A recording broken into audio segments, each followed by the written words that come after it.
Hello everyone, আজকে আমি share করতে চলেছি আমার হোস্টেলের একটা দিন। Good morning. তো সব বান্ধবীরা মিলে চলেছি এখন চা খেতে। হোস্টেলের বাইরে রয়েছে আমাদের একটা চায়ের দোকান। আর শীতের আমেজ কিন্তু বেশ ভালোই পড়ে গিয়েছে, তাই না? চারিদিকটা কেমন কুয়াশা কুয়াশা, আর কুয়াশার মাঝে বান্ধবীদের সঙ্গে চা খাওয়ার মজাই কিন্তু আলাদা।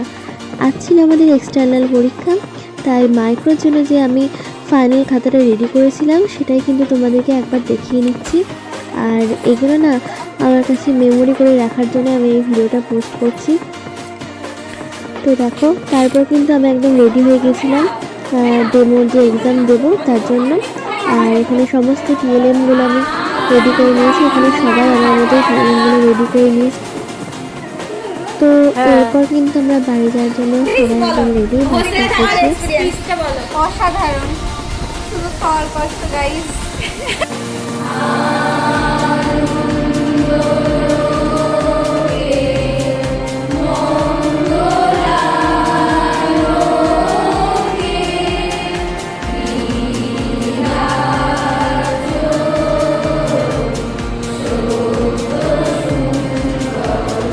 আমাদের এক্সটার্নাল স্যার হলেন ইনি ভীষণই ভালো মানুষ ছিলেন। আর ইনি হলেন আমাদের প্রিন্সিপাল স্যার, যা এখনো পরিণয় হয় না। আর তারপর এক্সটার্নাল স্যার চলে গেল, আর আমি এখানে বাইরে থেকে নিচ্ছি, চলে যাচ্ছি বাড়ির পথে।